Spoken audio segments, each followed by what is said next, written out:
Baik, Bapak Ibu, waktu untuk latihannya sudah habis. Namun mungkin kalau misalkan masih ada yang mau mengerjakan silakan. Tetapi kalau sudah ada yang selesai, mungkin kita bisa diskusi sedikit dulu.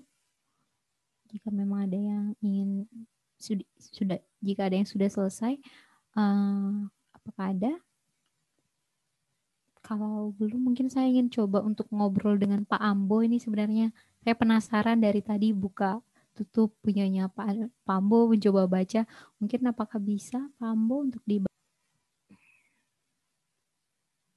Sepertinya masih belum bisa terhubung ya dengan Pak Ambo. Ini saya soalnya mau konfirmasi ke Pak Ambo. Ini policy briefnya ditujukan nanti nasional atau ditujukan ke daerah.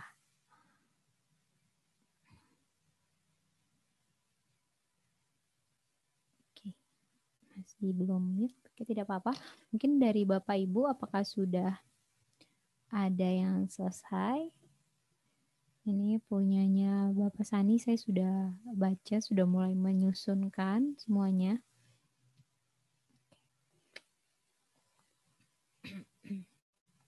Baik, Pak Sani, sambil Bapak mengetik, saya mungkin mau mendiskusikan punya Pak Sani ya, mohon izin. Ini Pak Sani sudah cukup baik dalam penyusunan faktor penyebabnya. Di sini Pak Sani sudah menyampaikan yang menyebabkan masalah yang tadi sudah ditetapkan itu terus terjadi, ya ini mengenai Peraturan Presiden Nomor 7 Tahun 2019. Nah, ini sudah masuk dalam bagian tata kelola, yaitu dalam aspek kebijakan. Di sini Pak Sani sudah menjelaskan bahwa regulasi itu belum belum optimal dan hanya membahas 8 zat penyebab untuk persoalan kanker. Seperti itu, Bapak Sani? Ya, Mbak. Ya, baik. Ya, ini sebenarnya sudah bisa jadi faktor penyebab. Nanti mungkin bisa juga dilihat, Pak Sani, dari hasil penelitian sebelumnya atau dari data-data lain itu yang menyatakan bahwa dari kebijakan itu dapat mempengaruhi risiko kanker di tempat bekerja seperti itu. Kalau misalkan memang ada, namun kalau misalkan tidak ada, nanti mungkin bisa terus digali lagi untuk kebijakan-kebijakan yang dirasa belum optimal itu. Tapi kalau misalkan mau lebih kuat lagi, ada pernyataan-pernyataan dari systematic review ataupun penelitian sebelumnya. Jadi harus dikuatkan ya. Iya benar. Jadi prinsipnya walaupun itu kita menggunakan data sekunder, kemudian kita menginterpretasikan dari data sekunder, tetap harus dikuatkan dengan penelitian sebelumnya ya. Iya, kalau misalkan memang ada. Oh ya, I see. Oke. Ya, baik, terima kasih Pak Sani. Nah, ini kalau dari keuangannya, nah ini juga sudah tepat, Bapak Sani. Mungkin nanti bisa dimasukkan. Ini kan Pak Sani kan sudah bilang tidak penyakit kanker akibat kerja tidak sepenuhnya ditanggung oleh BPJS Ketenagakerjaan ya ini Pak. Ya, mungkin nanti bisa dijelaskan juga apa saja yang sebenarnya sudah dimasukkan ke dalam BPJS Ketenagakerjaan itu untuk resiko dari keselamatan di tempat kerja seperti itu. Tapi itu hanya dibuat ringkas saja, Pak Sani. Oke. Catatan kotor tadi itu ya? Iya. Oh ya. Iya.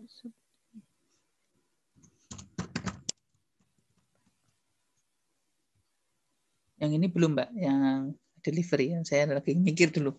Oh ya, tidak apa-apa Pak Sani.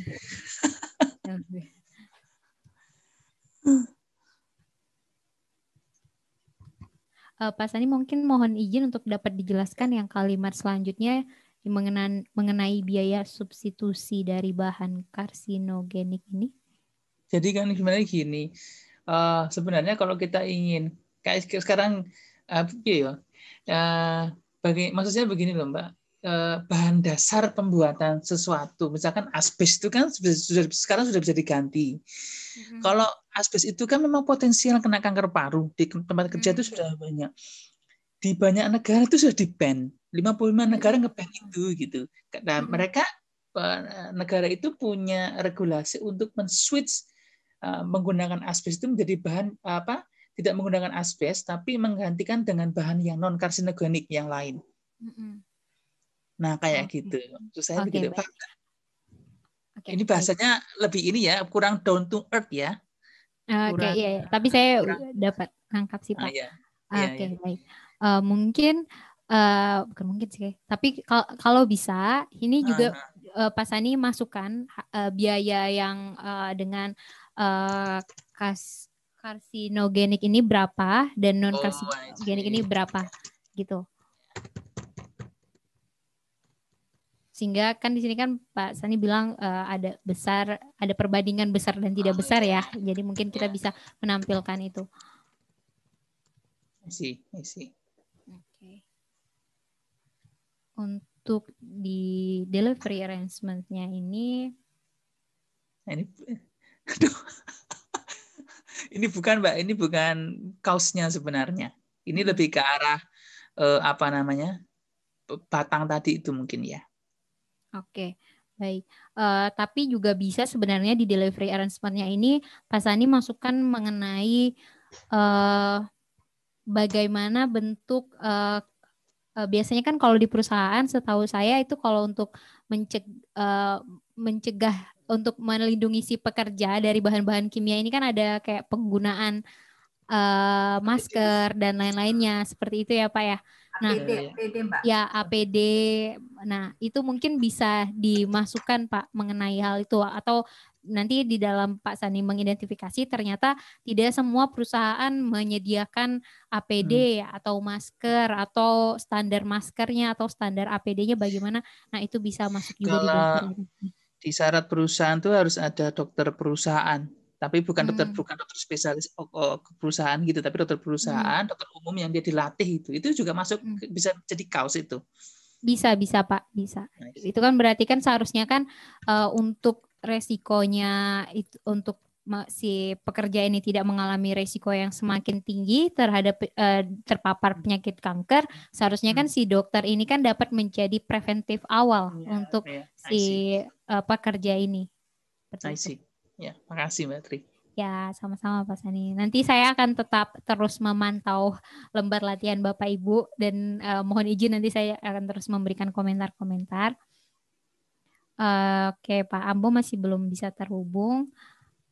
Oke, selanjutnya ke Ibu Juanita. Silakan Ibu Juanita, mungkin bisa dijelaskan dulu sedikit sambil saya juga baca. Ya Mbak, baik terima kasih Mbak. Ini saya melihatnya dari tata kelola atau governance arrangement-nya, pemerintah sudah mengeluarkan kebijakan JKN yang tujuan kebijakan ini sebenarnya agar masyarakat bisa mengakses pelayanan kesehatan termasuk layanan jantung. Namun kenyataannya belum semua masyarakat dapat memanfaatkan itu ketika mereka membutuhkan gitu. Itu bisa nggak ya Mbak ya jadi government arrangement-nya? Iya. Bisa Ibu Yunita, namun nanti kalau saya boleh usul kalimatnya agak kita akan buat lebih jadinya munculnya itu kayak masalahnya dulu kan kalau di sini kan Bu Juanita menjelaskan dulu kan ada kebijakan JKN-nya. Nah ini mungkin langsung ke bagian kebijakan dari JKN-nya itu yang langsung saja to the point. Kalau misalkan kebijakan untuk yang tersedia saat ini itu belum optimal. Salah satunya adalah kebijakan JKN itu.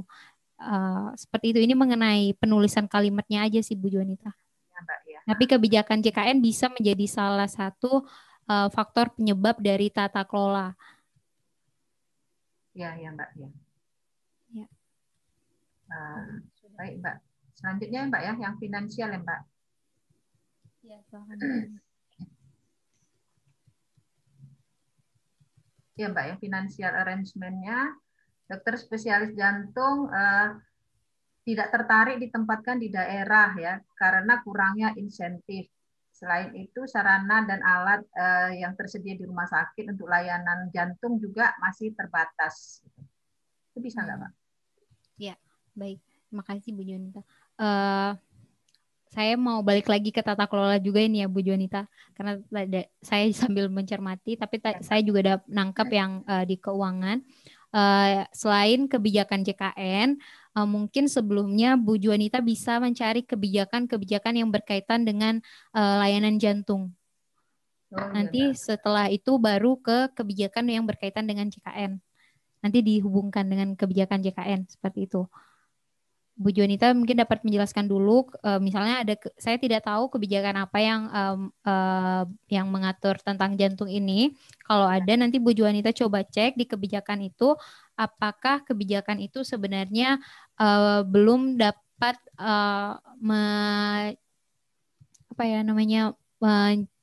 belum ada persoalan di dalam kebijakan itu yang belum dapat menyelesaikan masalah jantung ini gitu. Nah, nanti Bu Juanita bisa lihat dulu di kebijakan yang berkaitan dengan penyakit tidak menular ataupun spesifik ke jantung ini. Lalu nanti setelah itu sudah dapat, nanti Bu Juanita kaitkan dengan kebijakan JKN. Jadi selain ada JKN, ada kebijakan-kebijakan lainnya. Nanti juga mungkin bisa dilihat bagaimana koordinasi pemerintah daerah dan Kementerian Kesehatan. Oh iya, Mbak. Ya. Lalu untuk yang keuangan, ini mengenai insentif sudah tepat, tapi kalau yang untuk sarana dan alat itu bisa masuk juga sebenarnya di delivery arrangement. Jadi kalaupun Bu Juanita ingin menyinggung tentang sarana dan alat, ini mungkin lebih fokus ke anggaran kesehatan yang terbatas untuk penanganan kardiovaskular. Karena kan kalau kita lihat dari proporsi anggaran itu kan bisa terlihat tuh Bu Jonita di mana proporsi anggaran itu lebih dominan untuk yang JKN, sementara untuk preventif dan promotif ataupun penyakit tidak menularnya itu tidak sebanding gitu. Nah, itu mungkin bisa dimasukkan mengenai anggaran langsung Bu Jonita. Iya, Mbak. Iya, Mbak. Terima kasih, Mbak. Nanti akan diperbaiki. Yang kalau yang yang di delivery arrangement-nya Bu Juanita juga sudah cukup baik. Ini sudah tepat mengenai RS, nanti tinggal dimasukkan data pertumbuhan rumah sakit yang spesialis jantungnya ya Bu Juanita. Iya ya Mbak. Iya Mbak. Baik, terima kasih Bu Juanita. Terima kasih Mbak masukannya. Oh iya, baik. Baiklah Bapak Ibu, karena berhubung waktu saya tadi sudah diingatkan nanti setengah jam lagi jam 12, kita sampai jam 12 saja. Nanti Bapak Ibu tetap kerjakan dulu, nanti saya akan kasih komentarnya. Kita akan lanjut ke materi selanjutnya. Kok tidak bisa? Mohon izin, next. Oke, sudah. Baiklah Bapak Ibu, tadi kita sudah mencoba untuk sama-sama memahami mengenai penyusunan underlying factor. Jadi setelah Bapak Ibu menentukan masalahnya apa dan membuatnya dalam bentuk pernyataan masalah, setelah itu Bapak Ibu melakukan identifikasi underlying factornya tadi. Nah, setelah Bapak Ibu menemukan penyebabnya apa, nah selanjutnya Bapak Ibu perlu juga di dalam policy brief itu selain menjelaskan masalah, Bapak Ibu juga perlu menyediakan opsi. Nah, opsi inilah yang diharapkan dapat mengambil perhatian pengambil keputusan. Selain masalah juga ada opsi yang harus kita tawarkan. Nah, beberapa juga ada yang di policy brief itu juga ada yang selain opsi juga ada rekomendasi. Tetapi perlu Bapak Ibu ketahui opsi ini berbeda dengan rekomendasi. Jika opsi itu merupakan pilihan atau usulan yang Bapak Ibu tawarkan dengan beberapa poin, maksudnya seperti ini, usulan yang Bapak Ibu tawarkan dengan beberapa pilihan. Tapi sementara kalau misalkan rekomendasi, Bapak Ibu menawarkan usulan tanpa pilihan lainnya. Jadi seharusnya itu kalau misalnya rekomendasi itu dibuat dalam bentuk satu usulan. Karena tidak ada pilihan lain, rekomendasi. Nah, kalau misalkan opsi itu Bapak Ibu menyediakan usulan atas beberapa pilihan lain. Jadi pengambil keputusan dapat memilih untuk mengadaptasi opsi 1 atau opsi 2 atau seluruh opsi. Sementara ketika Bapak Ibu mengusulkan yang namanya rekomendasi, maka itu suatu mandatori yang Bapak Ibu harapkan dapat diadaptasi langsung oleh pengambil keputusan. Nah, ini perlu Bapak Ibu pahami bahwa ada perbedaan opsi dan rekomendasi sebenarnya di dalam policy brief. Mungkin kemarin Ibu Sita juga sudah jelaskan ada yang namanya policy brief dan briefing note. Kalau misalkan dalam produk knowledge translation yang kami adaptasi dari K2P itu, nah kalau policy brief itu biasanya di dalam kalau opsi itu biasanya di dalam dokumen policy brief, kalau rekomendasi di dalam produk K2P itu dia di dalam dokumen briefing note seperti itu. Nah, kalau misalkan opsi ini bentuknya seperti ini Bapak Ibu, jadi ada opsi 1, opsi 2, opsi 3, opsi 4, opsi 5. Dia terdiri atas lebih dari 3 usulan. Kalau opsi harus lebih dari 3 usulan agar bisa dipertimbangkan oleh pengambil keputusan. Minimalnya 3 usulan. Oke. Mungkin di sini sudah sering Bapak Ibu dengarkan dan Pak Gebi juga waktu selama pelatihan juga sudah menjelaskan yang namanya opsi untuk kebijakan dan opsi dari kebijakan. Kalau misalkan opsi dari kebijakan yaitu opsi untuk kebijakan yang dimana Bapak Ibu murni itu belum ada kebijakan sebelumnya. Jadi ada masalah Bapak Ibu mengusulkan kebijakan baru. Nah, kalau misalkan opsi dari kebijakan yang dimana ini opsi yang diusulkan untuk memperbaiki kebijakan yang sudah ada. Seperti itu. Ini saya cepat saja Bapak Ibu karena saya yakin ini sebelumnya sudah pernah dijelaskan. Nah, untuk opsi ini di sini ada beberapa komponen yang perlu menjadi perhatian Bapak Ibu ketika menawarkan opsi ataupun rekomendasi. Yang dimana pertama substansinya.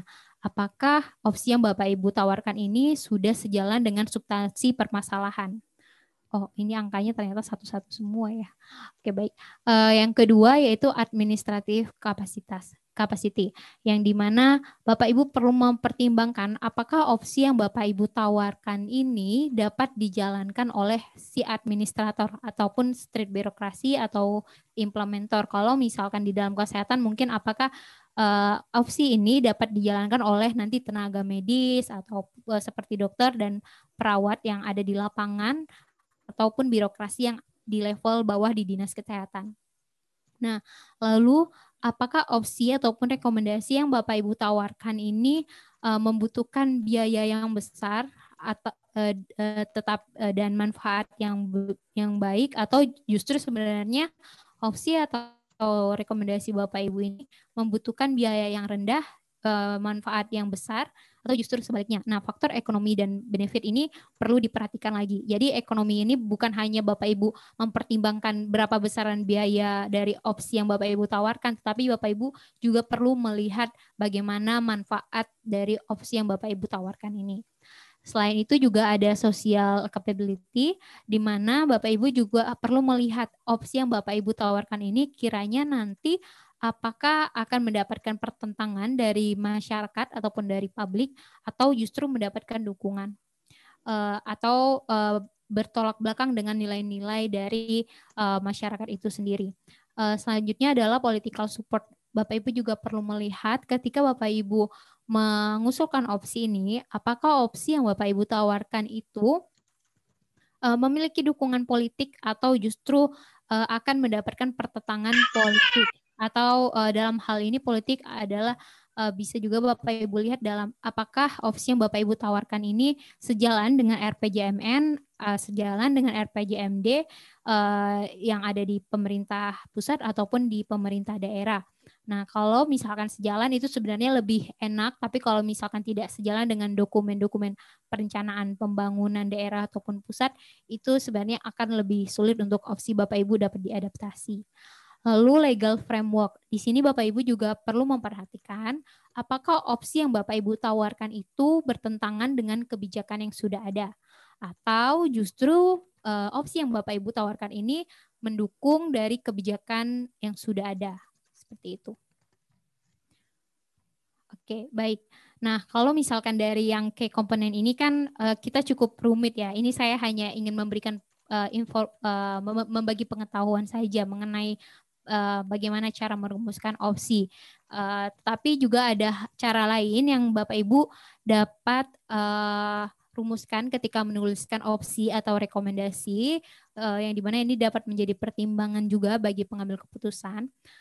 Ketika Bapak Ibu menetapkan opsi yang akan Bapak Ibu tawarkan, Bapak Ibu juga dapat mengidentifikasinya dengan cara melihat apa manfaatnya, apakah opsi yang saya tawarkan ini memiliki resiko ataupun potensial harm ketika diimplementasikan, apakah bagaimanakah biaya yang dikeluarkan ketika opsi yang saya tawarkan ini, apakah memiliki biaya yang besar atau biaya yang tinggi, lalu bagaimana manfaatnya. Tadi kembali lagi, kalau misalkan Bapak Ibu menetapkan opsi dan mempertimbangkan cost-nya, Bapak Ibu juga harus menjelaskan bagaimana manfaatnya.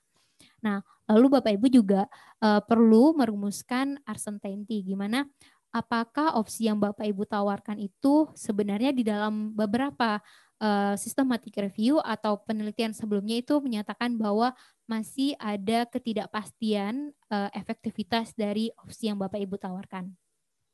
Jadi ketika Bapak Ibu menuliskan opsi, harapannya Bapak Ibu membuat opsi tersebut, tidak apa-apa kalau misalkan Bapak Ibu mengusulkan opsi dari ide Bapak Ibu sendiri, murni dari ide dari Bapak Ibu sendiri, tetapi ketika mengidentifikasinya itu kemungkinan akan lebih sulit.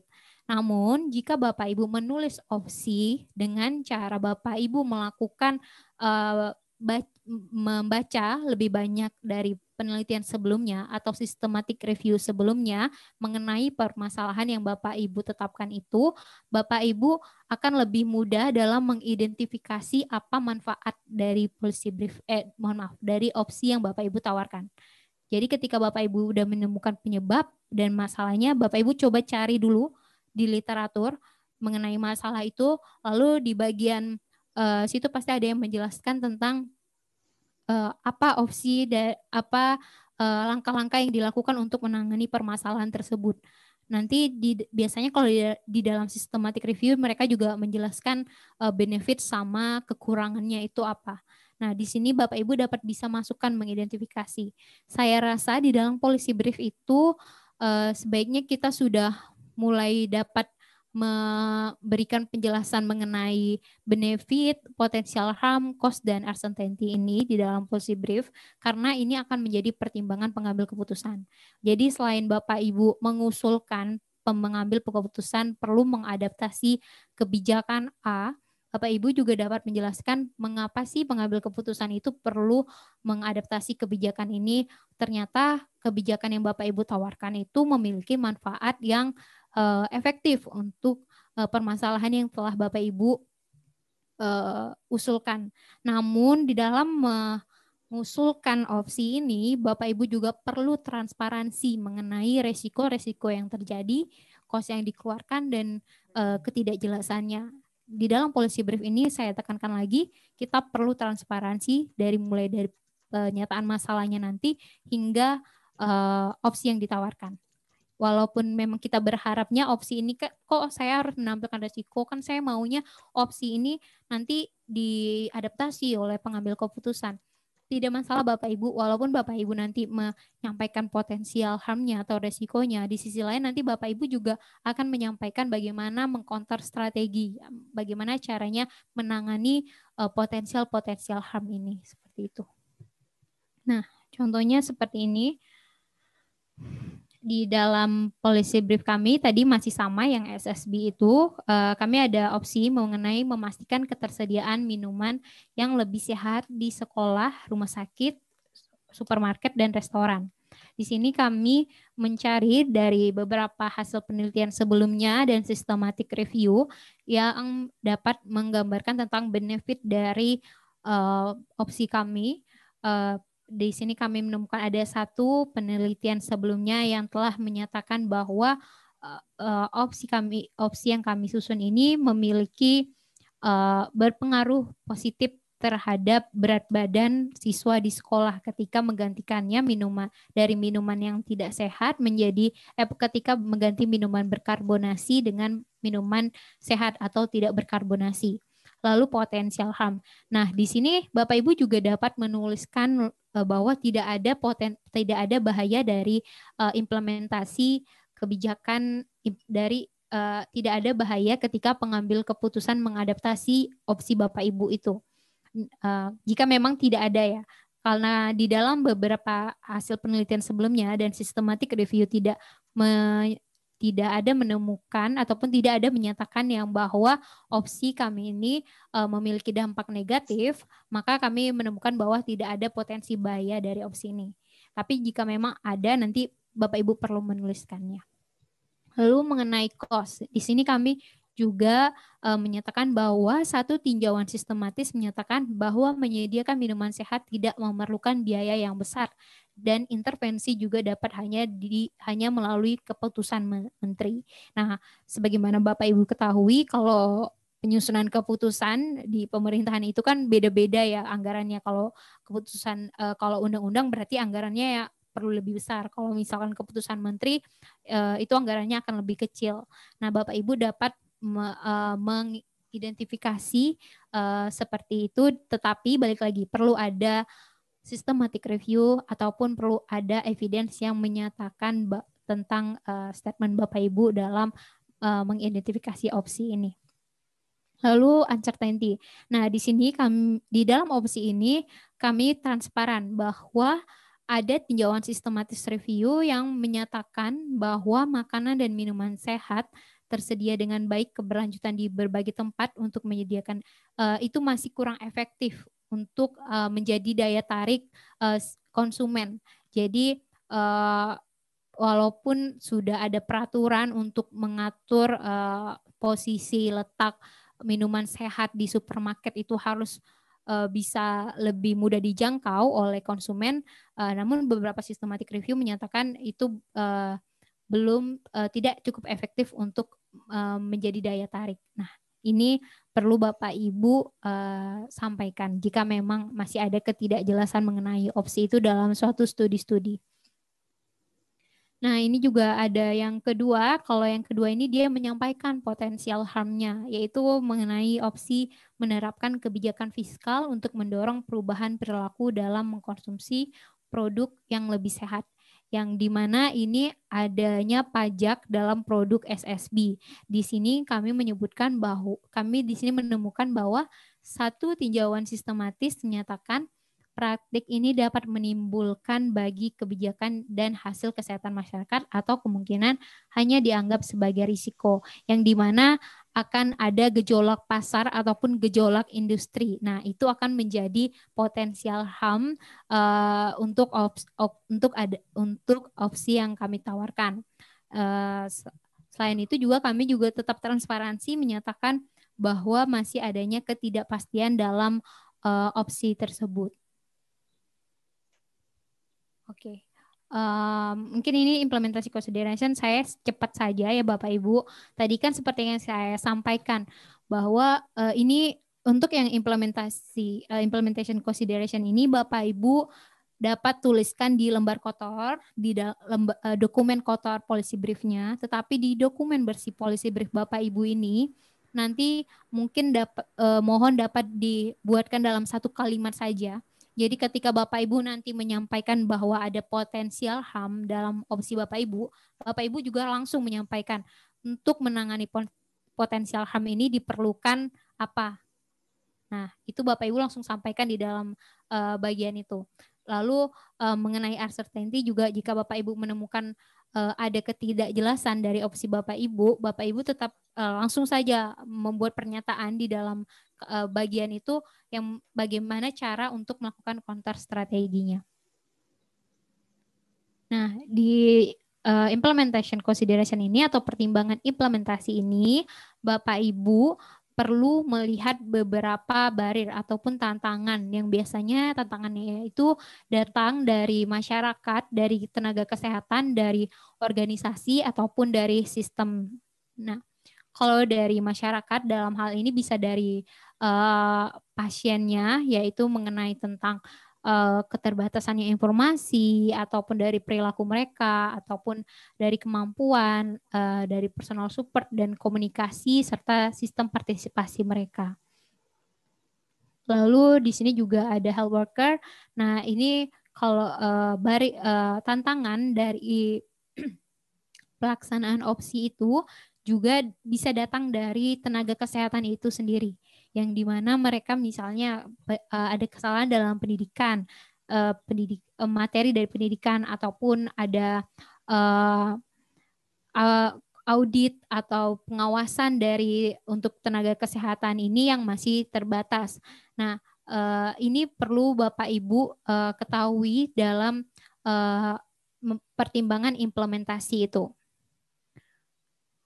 Lalu dari sisi organisasi ini Bapak Ibu perlu lihat bagaimana struktur birokrasi dari lembaga yang akan menjadi target policy brief Bapak Ibu, khususnya entah itu lembaga pemerintahan atau lembaga perusahaan.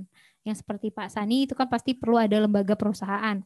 Nah, itu perlu dilihat apakah dari sisi kedua lembaga ini juga memberikan tantangan ketika opsi yang Bapak Ibu tawarkan itu diimplementasikan.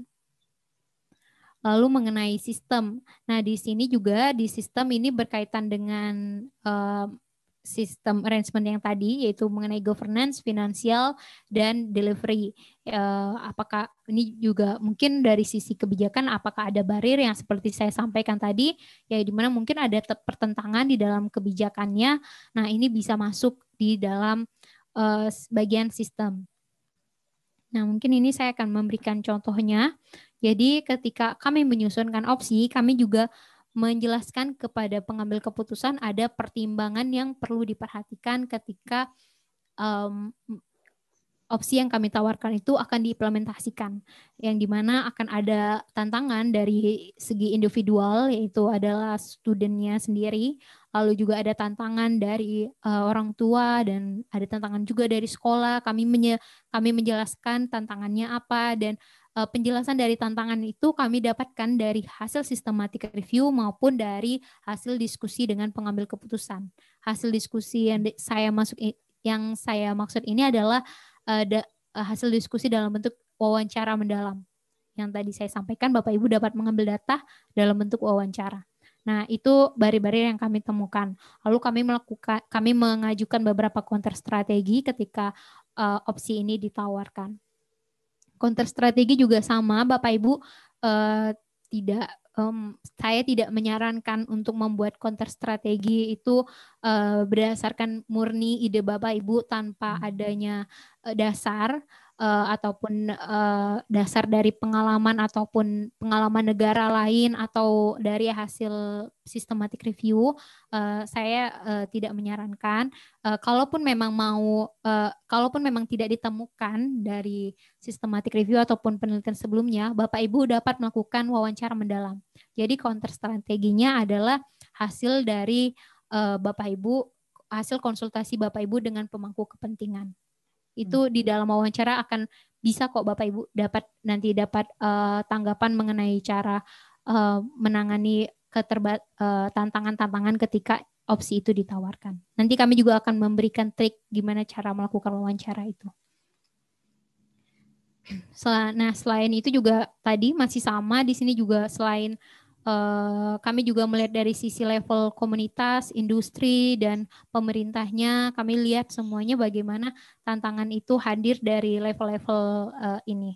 Dan kami juga tetap sama menyediakan counter strateginya. Ini seperti yang Bapak Ibu lihat di counter strategi yang government-nya ini, kami menyatakan bahwa national stakeholder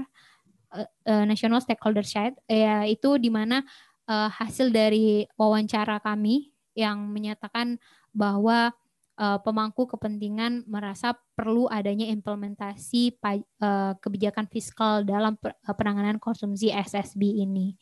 Nah, ketika pemerintah masih belum optimal dalam melaksanakan Germas, maka perlu ada implementasi kebijakan fiskal itu, dan itu bukan hasil dari systematic review karena kami tidak menemukan systematic review yang menyatakan tentang Germas ini, tapi kami hasil dari wawancara mendalam seperti itu. Oke, untuk yang opsi sudah cukup. Saya rasa kalau buat latihan waktunya tidak cukup ya, Mbak Sita. Mungkin kalau ada yang bertanya, silakan. Menarik sekali ya Mbak Tria penjelasannya mengenai policy options ini. Dan seperti tadi saya juga setuju sekali dengan tadi Ibu Siti Hadijah katakan bahwa kita sudah sering ya ikut pelatihan-pelatihan policy brief, penulisan, dan memang setiap kali pasti ada hal-hal baru. Dan ini kalau yang saya lihat, kalau metode ini mungkin memang lebih benar-benar berdasarkan evidence based ya Mbak Tri ya untuk policy brief, dan juga lebih sistematik seperti itu ya penulisannya. Ada komentar dari Bapak Ibu mungkin sebelum ditutup? Ada Dokter Saya Mbak Sandra. Oh ya, boleh silakan. Ya, makasih Mbak Sandra, Mbak Tri sudah banyak ya menjelaskan, cukup jelas tapi tambah bingung ya saya. Artinya gini, mulai awal kita kan menyusun policy brief itu kan sifatnya rekomendasi ya kan. Opsi itu rekomendasi itu ada beberapa pilihan atau opsi gitu, dan ditujukan kepada siapa rekomendasi ini, misalkan Bapeda, mau Pemdanya, mau dinas atau puskesmas dan sebagainya gitu. Tadi juga ada beberapa katanya kalau opsi itu ada empat yang harus dikerjakan, ada benefitnya, kemudian ada tidak ada bahaya, kemudian ada cost gitu ya. Itu ditulis semuanya atau memang tadi saya dengar entah statement satu kalimat atau bagaimana? Karena kita memberikan rekomendasi tentunya tadi kita melihat sumber daya yang dimiliki oleh daerah itu atau siapapun gitu. Mungkin mengenai sarananya, mengenai tenaganya, mengenai strategi, metode dan sebagainya. Saya kira itu Mbak. Terima kasih Mbak. Ya. Satu pertanyaan lagi ya Mbak Tria, biar sekalian mungkin ada yang sama. Ada yang mau, tadi saya lihat ada mic-nya sudah terbuka. Ya. Tadi dari Bu Tuti, sekarang Dokter Sani atau ada Ibu Silva? Monggo, silakan. Banyak yang mau nanya. Iya, menarik. Tiga di Papung aja. Ya. Biar Monggo Bu Silva dulu. Jawab dulu aja. Bu Silva dulu boleh. Atau Bu duluan Pak Sani. Oh ya sudah. Saya singkat aja Mbak Tri. Tadi opsi tadi apakah harus equal? Apakah opsinya harus equal yang kita berikan? Ya. Paham nggak? Ya, maksudnya ada yang prioritas kayak gitu ya, Pak? Ya, betul. Apa 1, 2, 3, 4, 5 itu apakah ini dulu, 2 dulu, 3 dulu, 4 dulu, atau semuanya equal? Ya. Silakan komentar lain dari Ibu Silva. Aku jawab, saya jawab dulu aja ya dua ini. Biar nanti nggak lupa. Kalau yang pertanyaan tadi Ibu Tuti ya. Iya, Ibu Tuti. Nah, kalau yang untuk yang Ibu Tuti, jadi kalau misal tadi seperti yang saya sampaikan sebelumnya saat kita menulis policy brief ini sebenarnya kita harus punya dulu yang namanya dokumen analisis kebijakan. Idealnya seperti itu. Makanya saya tadi minta Bapak Ibu ketika menuliskan policy brief ini angka lebih baiknya ada dokumen kotornya dulu. Dokumen kotornya ini sebenarnya adalah dokumen yang menjelaskan seluruh tentang policy brief Bapak Ibu itu. Jadi policy brief ini sebenarnya ringkasan dari dokumen analisis kebijakan Bapak Ibu. Karena kalau misalkan Bapak Ibu, kalau misalkan kita menulis policy brief langsung tanpa sebenarnya punya dokumen analisis kebijakan, walaupun itu tidak masalah kalau mau buat langsung policy brief tanpa ada dokumen analisis kebijakan, tapi idealnya, karena kenapa saya bilang idealnya seperti itu, karena ketika kita mengusulkan opsi ke pemangku kepentingan, kita juga kita tidak hanya mengusulkan saja tanpa kita melakukan identifikasi atau analisis terhadap opsi itu. Jadi perlu ada dokumen kotor Bapak Ibu yang dimana dapat mengidentifikasi opsi Bapak Ibu.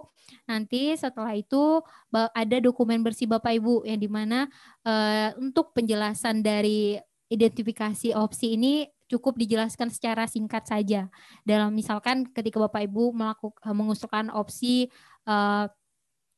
peningkatan menyediakan sanitasi misalnya seperti itu, sanitasi ataupun toilet yang baik gitu. Nah, Bapak Ibu tidak hanya menyatakan itu saja, tidak hanya menyatakan opsi ini ditujukan kepada lembaga apa, kepada pemangku kepentingan apa, opsi tidak hanya menjelaskan tentang definisi dari ataupun tujuan dari opsi itu saja, tetapi Bapak Ibu juga menjelaskan opsi ini jika nanti diimplementasikan itu akan memberikan manfaat apa. Nah, itu dalam satu kalimat saja tidak masalah. Tapi kalau misalkan Bapak Ibu tidak menemukan potensial HAM dalam opsi Bapak Ibu, ya tidak perlu disebutkan, karena saya yakin sebenarnya di policy brief yang saya susun juga banyak sekali opsi-opsi yang tidak punya potensial HAM sebenarnya. Cuma memang ya seperti itu. Kadang ada beberapa hal yang opsi itu juga menimbulkan potensial HAM, yang dimana potensial HAM itu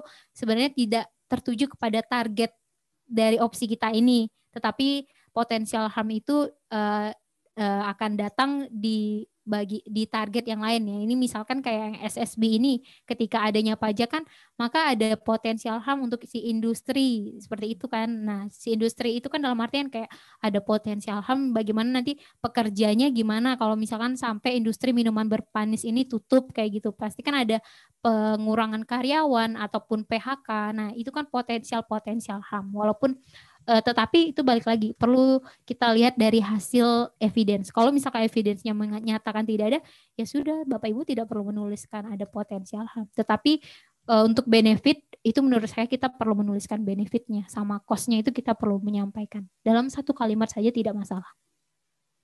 Lalu untuk yang Pak Sani mengenai penyusunan opsinya itu 1, 2, 3 sebenarnya itu tidak ada ketentuan tingkatan ya Mbak Sandra, jadi ya monggo Pak Sani, tidak ada tingkatan prioritas, silakan mana yang mau didulukan, mana yang mau dibagi opsi jadi opsi kedua, opsi ketiga itu silakan. Tapi biasanya kalau opsi itu disusun saling berkaitan, jadi opsi satunya itu pasti punya kaitan dengan opsi duanya, opsi duanya itu pasti punya kaitan dengan opsi tiganya, atau sebaliknya, biasanya seperti itu. Kalau yang dari punyanya Mbak Tri tadi berarti berdasarkan apa ya, kayak yang tadi kan yang pertama memberikan pilihan minuman yang lebih sehat. Berarti mungkin yang lebih mudah mungkin atau? Ya. Oke, kalau misalkan yang opsi yang sudah saya buatkan ini ya ini sebenarnya sifatnya lebih berkaitan ya Mbak Sandra. Lebih berkaitan aja sih sebenarnya. Jadi tidak ada sih harus kayak format yang opsi 1 ini berarti prioritas, opsi 2 ini berarti tidak begitu prioritas. Itu sebenarnya tidak ada ya Pak Sani.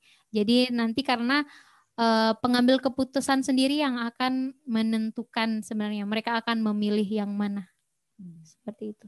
Baik, terima kasih Mbak Tri. Ini kemudian ada tanggapan dari Bu Silva di komentar tentang dokumen kotor itu. Apakah dokumen kotor itu memang dari tadi Mbak Tri menjelaskan beberapa kali menyebutkan, nah itu seperti apa? Apakah itu mungkin yang disebut sebagai policy analysis dalam satu dokumen itu bisa mungkin di... Ya, kalau ya dokumen kotor yang saya maksudkan ini ya seperti saya sampaikan tadi, itu adalah seperti sebenarnya dokumen analisis kebijakannya Bapak Ibu. Mungkin ini terlihat akan berat, tapi saya rasa akan menjadi hal yang baik ketika Bapak Ibu nanti melakukan dialog kebijakan. Karena kalau misalkan jadi ada hal-hal yang menguatkan untuk mempengaruhi pengambil keputusan ketika Bapak Ibu dapat menyediakan opsi itu, tetapi juga Bapak Ibu menjelaskan tentang manfaatnya. Karena saya kan biasanya sebagai fasilitator ya Mbak Sandra ya untuk pelatihan policy brief.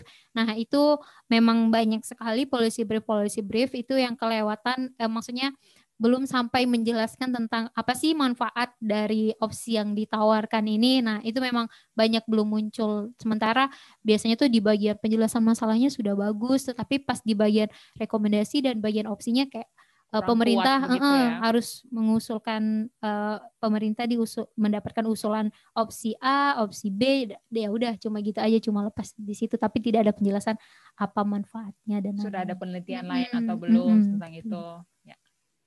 Terima kasih. Terus tadi saya juga sempat share Mbak Tri yang dokumen-dokumen dari AUB, misalnya contoh-contoh policy brief AUB itu kan juga saya lihat contohnya juga kayak langsung 60-an halaman. Berarti itu yang memang yang policy analisisnya ya, dokumen kotornya itu ya.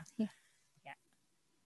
Baik, satu lagi mungkin terakhir jika ada yang masih mau ditanyakan, disampaikan. Ada Mbak. Silakan. Iya Mbak Tri, terima kasih penjelasannya sangat bagus. Tadi kan disebutkan ada 4 hal yang mesti kita pastikan. Ada benefit, ada potential harm, cost, uncertainty. Nah, untuk yang potential harm kan, itu kan Mbak Tri kalau nggak salah tadi bilang harus disesuaikan dengan dari perspektif siapa gitu ya Mbak. Lalu di contoh ada tadi Mbak ada slide contoh yang ada individual student, parent, school itu. Apakah masing-masing stakeholders itu, individual student, parent, school itu yang kalau kita kaitkan dengan yang penjelasan Mbak Sita kemarin, apakah itu yang disebut dengan angle-nya mau dari mana gitu Mbak? Ya. Apakah dari angle-nya si individual student, dari parent, atau dari school? Karena gini Mbak, saya mencoba untuk menempatkannya untuk PB saya, untuk topik saya. Kayak misalnya potential harm. Potential harm kalau misalnya target PB-nya adalah untuk lembaga keuangan, potential harm buat mereka adalah, waduh, bagaimana kalau kreditnya macet? Sementara warga yang ngambil kredit itu kan nggak punya agunan, lalu dia tidak bisa bongkar jamban itu lalu bawa pulang. Itu kan untuk si bank. Tapi untuk si pengambil kredit itu juga bagaimana nih kalau saya sudah bayar ternyata spesifikasi jambannya ini bank tidak urus gitu loh. Siapa sih sebenarnya yang mengurus memastikan bahwa spesifikasi jamban itu yang dibangun itu misalnya sudah sesuai dengan Kemenkes punya standar SBM misalnya, atau mungkin dari bank milik Pemda gitu kan. Potential harm-nya mungkin, waduh, ini karena kita berbaju Pemda gitu kan. Jangan-jangan ini masyarakat menerima ini sebagai hibah, jadi mereka nggak mau bayar gitu loh. Ujung-ujungnya dari si pemerintahnya programnya juga rusak karena uang dia nggak kembali, dia tempatkan di lembaga keuangan nggak kembali. Juga si lembaga keuangannya juga tekor gitu. Jadi apakah itu masing-masing harus angle-nya berbeda ya Mbak Tri? Kalau angle-nya berbeda berarti target audience untuk PB limited sekali ya Mbak. Ini pemikiran saya, tolong dikoreksi Mbak Tri. Iya, baik. Terima kasih Ibu Silva. Pertanyaannya bagus sekali. Mungkin ini untuk menjelaskan tentang potensial harm. Jadi kalau misalkan mengenai angle, itu nanti bisa kita masukkan ketika menuliskan implementation consideration-nya. Jadi pertimbangan implementasi di dalam dokumen, misalkan Bapak Ibu memang mau membuat dokumen kotor, yaitu dokumen analisisnya, sampai ke pertimbangan implementasi, itu bisa, angle itu bisa masuk nanti ketika mengidentifikasi pertimbangan implementasi itu. Tapi untuk yang potensial harm, yang seperti yang tadi Ibu Silva jelaskan, saya rasa itu nanti mungkin dapat dirangkum potensial harm-nya adalah mengenai sistem pembayaran ya Ibu Silva sebenarnya itu. Ya. Nah, ya, Mbak, jadi bisa financial arrangement, Mbak. Ya, itu ya kalau financial arrangement-nya itu nanti sebenarnya kalau di opsi itu bisa masuk di cost, karena kalau potential harm ini dia itu benar-benar ketika opsi itu diimplementasikan itu menimbulkan bahaya baru bagi persoalan lain, khususnya persoalan kesehatan sebenarnya. Berarti ke populasi tujuan ya? Iya, ke populasi tujuan. Ya. Misalnya kayak SSB ini kan berarti kalau misalnya ada memberikan banyak pilihan, ya populasi tujuannya tidak akan mendapatkan harm begitu ya? Iya, sebenarnya lebih ke situ. Jadi ketika kayak contohnya SSB ini, ketika misalnya minuman sehatnya itu diganti dengan minuman tidak sehatnya itu diganti minuman sehat, apakah minuman sehatnya ini akan memunculkan potensi masalah kesehatan baru. Nah, selain itu juga, tetapi kalau kayak yang di kebijakan fiskal ini, kan waktu itu kami memang memiliki asumsi mengenai persoalan nanti kalau misalnya ada kebijakan fiskal lalu si industri minuman berpemanis ini otomatis biayanya akan meningkat, lalu mereka akan mengalami kolaps dan lain-lain karena keterbatasan anggaran, lalu tutup, pekerjanya hilang. Itu sebenarnya bisa masuk potensial HAM. Tetapi karena dalam konteksnya kesehatan, potensial HAM yang diharapkan adalah potensial HAM yang terjadi menimbulkan masalah kesehatan baru. Seperti itu. Makanya di dalam dokumen kami di sini potensial HAM-nya adalah mengenai hal-hal yang masih berkaitan dengan kesehatan. Seperti itu sih Bu Silva. Apakah masih kurang jelas, Bu? Ya. Mbak jelas, nanti paling ada setelah dipikir-pikir mungkin ada pertanyaan ulang. Makasih banyak sekali. Iya, sama-sama Ibu Silva. Iya. Ini sinyalnya agak baik tadi awal-awal habis. Makasih banyak, Mbak. Ya, sama-sama. Kalau misalnya masih bingung juga masih bisa WhatsApp ya. Iya, masih bisa WhatsApp ke Mbak Tri atau Mbak Widi.